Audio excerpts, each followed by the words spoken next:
Hare Krishna. Krishna consciousness lifestyle with Barsha চ্যানেলের পক্ষ থেকে স্বাগত জানিয়ে আজকের ব্লগটা শুরু করছি। তো এখন সকাল 9টা মতো বাজে।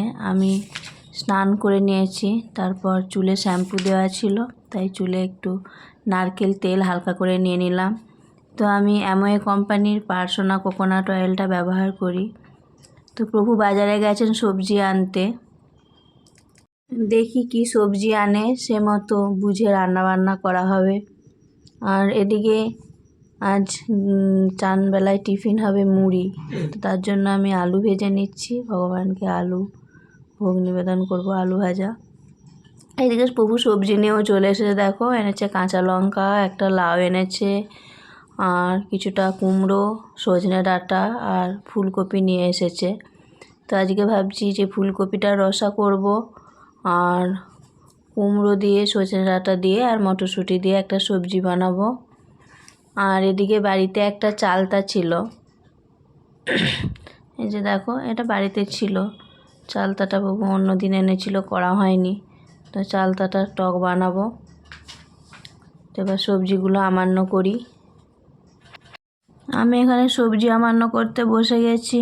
তো প্রথমে কুমড়ো সজনে ডাঁটার সবজিটা আমান্য করে নিচ্ছি। কুমড়োগুলোর খোসাটা হালকা হাতে ছাড়াতে হবে। পুরো খোসা ছাড়িয়ে দিলে আলুর সঙ্গে সিদ্ধ হতে গিয়ে কুমড়োটাও কিন্তু গলে যাবে। তো তোমরা হয়তো ভাববে যে মাতাজি কী এমন রান্না করছে, কুমড়ো ডাঁটার সবজি, এটা আবার দেখার কী আছে। তো মায়াপুরে এই রান্নাটা হয়, কুমড়োর সবজি। তো অসাধারণ সুস্বাদু এই প্রসাদ, তোমরা বাড়িতে রান্না করে খেয়ে দেখতে পারো, খুব ভালো লাগবে। আর এই যে এখানে আমি ফুলকপি আমান্য করছি, ফুলকপির রসা করব। ফুলকপিগুলো খুব একটা বড় বড় সাইজ করে কাটবো না, তার মধ্যেই মাঝারি সাইজ করে কাটবো, যাতে সবজিটা দেখতেও ভালো লাগে। আর এই যে নতুন আলু বটির পেছন দিয়ে ছুলে নিচ্ছি। আপনারা তো সবই জানেন, নতুন আলুর খোসা খুব পাতলা হয়, তাই সামনের দিকে ছাড়াতে গেলে শাঁসটা বেশি চলে যায়।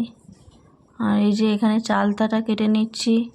চালতা খুব পালপেলে হয়, তাই চালতা কিন্তু খুব সাবধানে বটিতে কাটতে হয়, হাত কেটে যাওয়ার ভয় থাকে।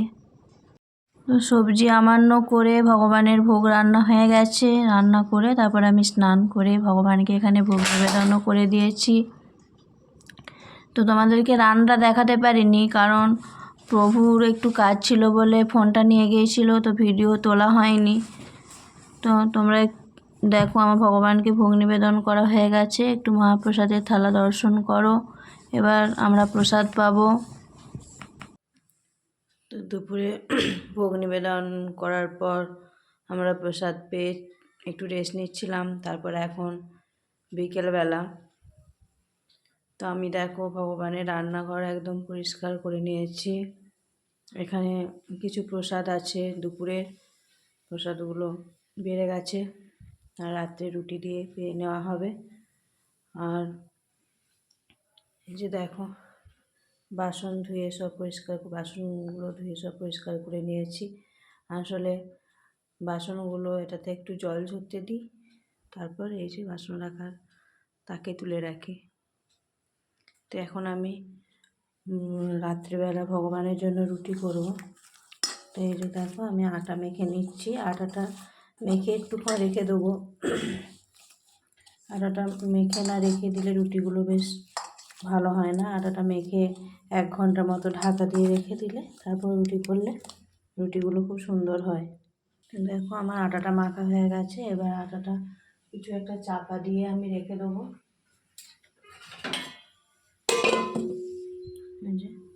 তখন 1-1.5 ঘন্টা পর সন্ধ্যা আরতি করে তারপর রুটিগুলো করব।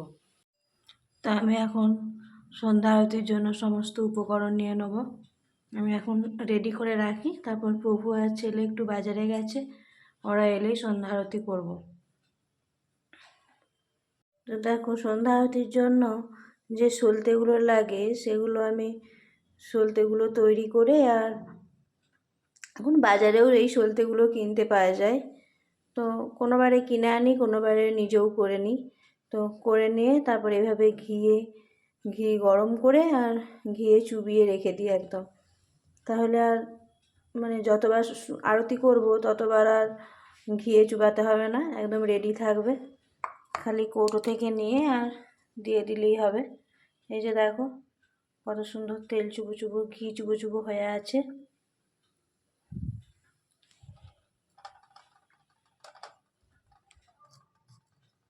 প্রত্যেকবার আর মানে তৈরি করাই রইলো, আর প্রত্যেকবার আর রেডি করতে হবে না, তো অসুবিধা হবে না, ঝটপট রেডি করে নেওয়া যাবে।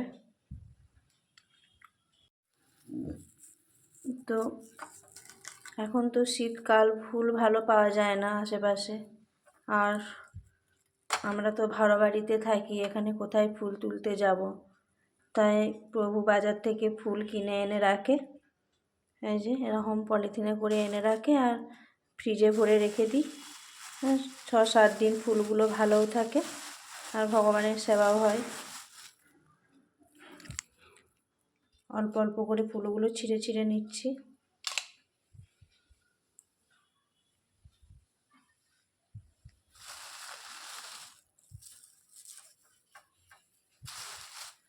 আমার আরতির উপকরণ নেওয়া হয়ে গেছে, রুমাল, ফুল, দীপ, শঙ্খ, আর এটা জলের ঘটি, আর এটা তুলসী আরতির সরঞ্জাম হলো ফুল, দীপ আর ধূপ। তুলসী আরতি করতে বেশি সরঞ্জাম লাগে না। আর এখানে আরও পড়বে হচ্ছে ধূপ, চামর পড়বে। আর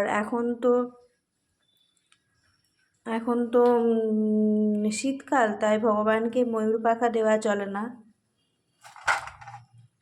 ময়ূর পাখা তো বলতে বলতেই দেখো আমি ভগবানের ঘরে চলে এসেছি। ভগবানের পর্দা দেওয়া আছে, তো আমি পর্দাটা সরিয়ে দিই। তা হ্যাঁ, বলছিলাম যে ময়ূর পাখা এই শীতকালে ভগবানকে দেওয়া চলে না। ওই রাস পূর্ণিমা গেছে, রাস পূর্ণিমা থেকে একদম শিবরাত্রি পর্যন্ত, শিবরাত্রির পর ভগবানকে আবার ময়ূর পাখায় আরতি করা হবে। তো ভগবানকে তোমরা একটু দর্শন করে নাও। তো সন্ধ্যা আরতি করে নেওয়ার পর আমি একটু গীতা পাঠ করছিলাম। এই যে শ্রীমদ্ ভগবদ গীতা যথাযথ পাঠ করছিলাম। তা আমাদের প্রত্যেকের নিত্য গীতা পাঠ করা উচিত। আর গীতার মধ্যে যে অমূল্য জ্ঞান রয়েছে, সেই জ্ঞান আমাদের জীবনে চলার পথে প্রয়োগ করা উচিত, তবেই আমাদের ভক্তি জীবন সার্থক হবে। এদিকে আমার ভগবানের জন্য রাত্রের ভোগ রন্ধন করাও হয়ে গেছে। তো আজ রাত্রিবেলা ভগবানের জন্য বিশেষ কিছু করলাম না, কারণ দুপুরের কিছু সবজি রয়ে গেছে, সেগুলো দিয়ে আমরা রুটি প্রসাদ পাবো। ভগবানকে মিষ্টি আর রুটি দিয়ে ভোগ নিবেদন করছি। প্রত্যেকটা আইটেমের ওপর তুলসীপত্র দিয়ে ভগবানকে ভোগ নিবেদন করব। তো আজকের ব্লগ এ পর্যন্তই, দেখা হবে পরের একটি নতুন ব্লগে। ততক্ষণ তোমরা সুস্থ থেকো, ভালো থেকো। হরে কৃষ্ণা, হরি বল।